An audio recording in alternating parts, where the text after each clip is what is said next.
Hola, soy Eli Zully para Sha'arei Gesed y nos encontramos nuevamente. En esta ocasión quiero relatarles un suceso que ocurrió en 1938, cuando el régimen nazi comenzaba a mostrar su ferocidad. Entonces se creó un programa para poder transportar a niños y a jóvenes judíos fuera de Alemania con la intención de salvarlos de la inminente muerte que les esperaba. Sin embargo, al poco tiempo de arribar a Inglaterra, cuando llegaron el transporte de niños, se los envió a un campo de refugiados en Inglaterra, ya que los ingleses fueron informados que dentro de todo ese contingente que había llegado había espías alemanes que se habían infiltrado entre los jóvenes. Entonces, las condiciones en las que se encontraban los judíos en el campo de refugiados eran deplorables, ya que estaban atestados de gente, la comida era muy escasa.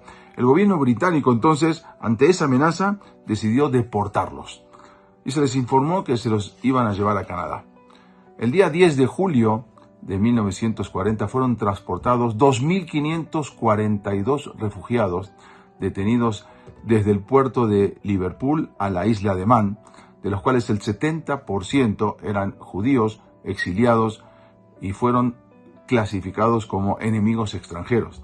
Pero bueno, desde ahí, en lugar de dirigirse a Canadá, al final los engañaron no como le habían prometido y fueron transportados a Australia en el barco Dunera, se llamaba, cuya máxima capacidad era para 1.600 personas y tenía 2.542.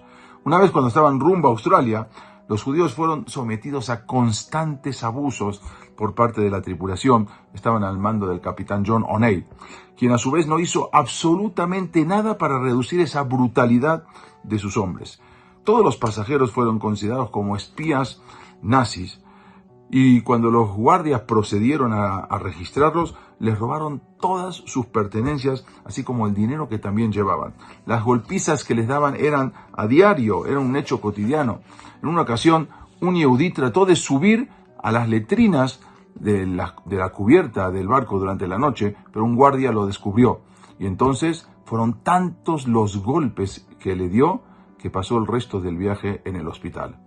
Los yehudíes fueron instalados en la parte más inferior de la nave, fueron encerrados detrás de una valla de alambres de púas y no se les permitió subir a cubierta durante todo el viaje, a excepción en los periodos de ejercicio de 10 minutos, durante los cuales los internados caminaban alrededor de la cubierta vigilados por policías. Cuando durante uno de esos ejercicios un guardia una vez rompió botellas y los obligó a hacer esos ejercicios arriba de los vidrios. Pero en cierta ocasión, una vez el barco que se dirigía hacia Australia, en el momento que pasó por Irlanda, cerca de Irlanda, el barco Dunera de repente fue golpeado por un torpedo, por un misil que no detonó.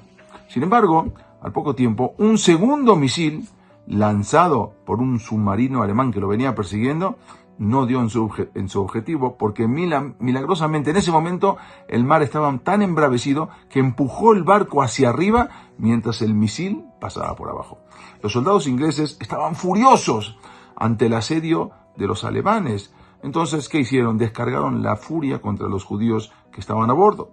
Les arrojaron todas sus maletas al mar, todos los equipajes al mar, para consternación de los pobres judíos, que con eso perdían los últimos objetos y recuerdos y cartas que conservaban a fin de mantener esos lazos familiares. Lo único que pudieron conservar entonces fue su ropa sucia que llevaban puestas.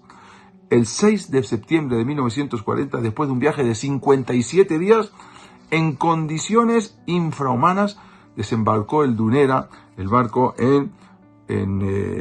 con los judíos débiles, pálidos, para transportarlos después de ahí en un tren a 750 kilómetros de distancia al oeste de Sydney. O sea, no solamente que el barco, sino que todavía el tren. Ahí fueron instalados en un campo de refugiados en Australia. Al igual que los británicos, los australianos también los consideraban como refugiados no judíos, como posibles enemigos peligrosos. Más adelante, después, cuando fue en 1941 los japoneses que atacaron Pearl Harbor, ahí los prisioneros los reclasificaron como extranjeros amistosos, fueron liberados para poder participar con ellos en la guerra. Aproximadamente 1.000 judíos se ofrecieron para unirse al ejército. Cuando demostraron que fueron leales, se les ofreció entonces la ciudadanía australiana al final de la guerra. Pero en 1940, Víctor Casalet era un coronel y diputado inglés del Partido Conservador. Él dijo: francamente, no me sentiré feliz ni como inglés ni como partidario de este gobierno hasta que se haya limpiado y reescrito toda esta página de nuestra historia.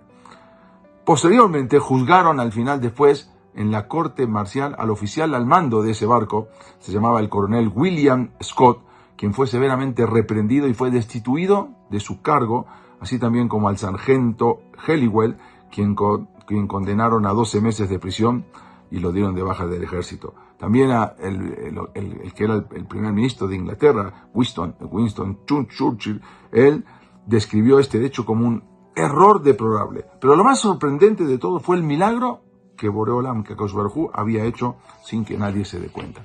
Cuando una vez finalizada la Segunda Guerra Mundial, comenzaron a recopilar los datos acerca de esta historia, salió a relucir y salió que se hizo público que un comandante alemán había bombardeado, había torpedeado el buque Dunera. En el diario de ese comandante alemán se registró con puño y letra del capitán cómo su submarino había seguido de cerca a este barco rumbo a Australia y en efecto le habían disparado un misil que no supieron por qué no explotó.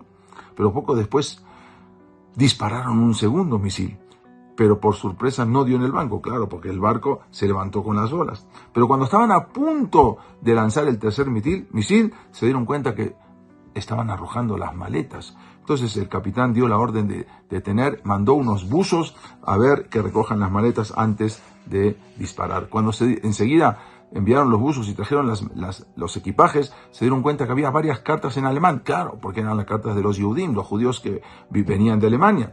Entonces llegaron a la conclusión que el barco militar no llevaba a tropas inglesas, sino prisioneros alemanes. Por lo tanto, detuvieron todo el bombardeo y avisaron por radio que ya no bombardeen el barco. Más tarde, cuando los refugiados pudieron rehacer sus vidas, relataron que mientras se encontraban en el barco los obligaban a cantar: mi equipaje se hundió en el océano, mi equipaje se hundió en el mar, oh Dios, devuélveme mi equipaje. O sea, todavía los obligaron. Hoy en día fue algo que hoy día se puede saber, y lo pudimos saber, ¿de qué? Que esto fue un milagro. Eso que le tiraron las maletas al mar y que ellos pensaban que se acabó, ya no había nada más recuerdos. Eso fue su salvación, porque gracias a que les tiraron las maletas al mar, que Boreolam hizo que les tiren las maletas al mar. Ahí ellos, el submarino alemán que lo estaba siguiendo, no disparó y dio la orden de no disparar, y así se salvaron los Yehudim. Hoy en día, esos jóvenes judíos que habían viajado en ese barco Dunera viven en Australia, son gente bastante mayor, son miembros activos de la comunidad judía de Melbourne y de Sydney.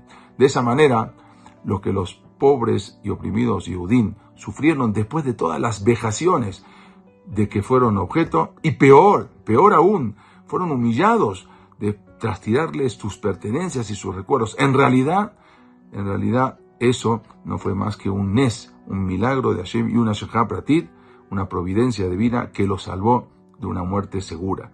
Entonces aquí nos damos cuenta de lo que a veces nosotros percibimos como un tormento, como un castigo divino. Finalmente eso se transforma en una verajá, en una bendición. Y recuerda que no es lo mismo aprender historia que aprender de la historia. Te saluda Eli Zuli y nos vemos, Besrat Hashem, en la próxima clase.